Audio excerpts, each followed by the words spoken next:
ದರ್ಶನ್ ವಿಚಾರದಲ್ಲಿ ಸರ್ ಒಂದು ಗಾಸಿಪ್ ಹಬ್ಬಿತ್ತು, ಒಂದು ವದಂತಿ ಹಬ್ಬಿತ್ತು, ಜೈಲಿನಲ್ಲಿ ಏನೋ ಒಂದು ಇದಾಗಿದೆ ಅಂತ ನೀವು ವರದಿ ಪಡ್ಕೊಂಡಿದ್ದೀರಾ ಪೊಲೀಸ್ ಅಧಿಕಾರಿಗಳು? ಇಲ್ಲ, ಆ ರೀತಿ ಓರಲಿ ನಾನು ಕೇಳಿದಾಗ ಆ ರೀತಿ ಯಾವುದು ಘಟನೆ ನಡೆದಿಲ್ಲ ಅಂತಕ್ಕಂಥ ಅಂಶವನ್ನು ಹೇಳಿದ್ದಾರೆ. ಅದಕ್ಕೆ ಬಿಟ್ಟರೆ ಮುಂದೆ ಏನು ಬೇರೆ ವಿಚಾರಗಳು ಇರಲ್ಲ. ಸರ್, ಇವತ್ತು ಅಂತಾರಾಷ್ಟ್ರೀಯ ಕ್ರೀಡಾಂಗಣ ಶಂಕುಸ್ಥಾಪನೆ ಆಗ್ತಿದೆ, ನಾನು ಹೋಗ್ತಾ ಇದ್ದೀನಿ. ಕಾಕ್ರೋಚ್ ಜನತಾ ಪಾರ್ಟಿ ಅಂದರೆ ನಾಳೆ ಸರ್ ಒಂದು ಸಮಾವೇಶ ಮಾಡ್ತಾ ಇದ್ದಾರೆ ಸರ್, ಬಹಿರಂಗವಾಗಿ ಪೊಲೀಸರು ಅನುಮತಿ ನಿರಾಕರಣೆ ಮಾಡಿದ್ದಾರೆ ಸರ್. ಅಲ್ಲ, ನಾವು CJP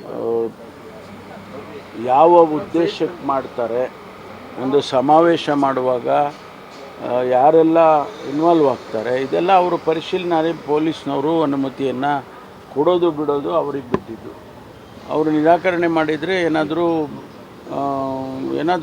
ಅಂಶಗಳು ಇರಬೇಕಲ್ಲ. ಮೊನ್ನೆ ಒಂದು ಕಾರ್ಯಕ್ರಮದಲ್ಲಿ ಸಿದ್ದರಾಮಯ್ಯನವರು ಕೂಡ ಕಾಂಗ್ರೆಸ್ನವರು ಕೂಡ ಬೆಂಬಲ ಕೊಟ್ಟಿದ್ದರು.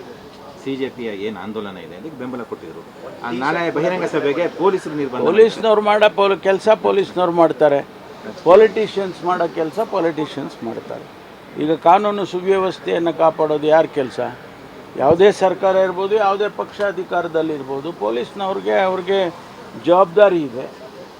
ಅದರಿಂದ ಅವರು ಕೊಡೋದು ಬಿಡೋದು ಅದನ್ನು ನಿರಾಕರಣೆ ಮಾಡಿರ್ತಾರೆ. ಒಂದು ವೇಳೆ ಅದನ್ನು ಓವರ್ ರೂಲ್ ಮಾಡಿ ಸರ್ಕಾರ ಕೊಡಬೇಕು ಅಂತಾದರೆ ಅದು ಬೇರೆ ವಿಚಾರ. ಹಬ್ಬಕ್ಕೆ ಸ್ಪೆಷಲ್ ಪ್ರೊಟೆಕ್ಷನ್ ಬೇಕು ಅಂತ ಒಂದು ಪತ್ರ ಗೃಹ ಇಲಾಖೆಗೆ ಈ ಸರಿ ಬರ್ತಿರೋದು.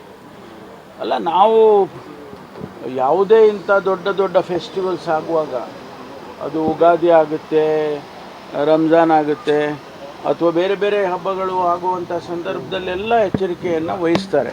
ಅದು ರೂಟೀನು. ಬಟ್ ಬೇರೆಯವ್ರು ಯಾರಾದರೂ ಕೂಡ ಇಲ್ಲ ನೀವು ಎಕ್ಸ್ಟ್ರಾ ಎಚ್ಚರಿಕೆ ವಹಿಸಬೇಕು ಅಂದಾಗ ಅದನ್ನು ಮಾಡ್ಬೋದು ಸರ್. ಈ ಸಂದರ್ಭದಲ್ಲಿ ಯಾಕೆ ಆ ಥರದ ಪತ್ರ ಬರೆದಿದೆ? ಅವ್ರಿಗೇನು ಆತಂಕ ಇದೆಯೋ ಗೊತ್ತಿಲ್ಲ. ಅದನ್ನು ಅವರು ಪತ್ರ ಬರೆದ್ರೆ ಅದಕ್ಕೇನು ರೆಸ್ಪಾಂಡ್ ಮಾಡಬೇಕು ಪೊಲೀಸ್ ಇಲಾಖೆ ಮಾಡುತ್ತೆ. ಲಾಡ್ಲೆ ಮಾರ್ಷಾಕು ಕೇಸ್ ವಾಪಸ್ಸು ಕಾನೂನು ಪ್ರಕಾರ ನಾವು ಪ್ರಶ್ನೆ ಮಾಡ್ತೀವಿ, ಕೋರ್ಟ್ನಲ್ಲಿ ಕೇಳ್ತೀವಿ ಅಂತ ಹೇಳ್ತಾ ಇದ್ದಾರೆ BJP ಅವರು. ಹಿಂದೂ ಪ್ರಶ್ನೆ ಅದು ಅವ್ರಿಗೆ ಬಿಟ್ಟಿದ್ದು. ಸಂಪೂರ್ಣ ನ್ಯೂಸ್, ಇದು ನೊಂದವರ ಧ್ವನಿ.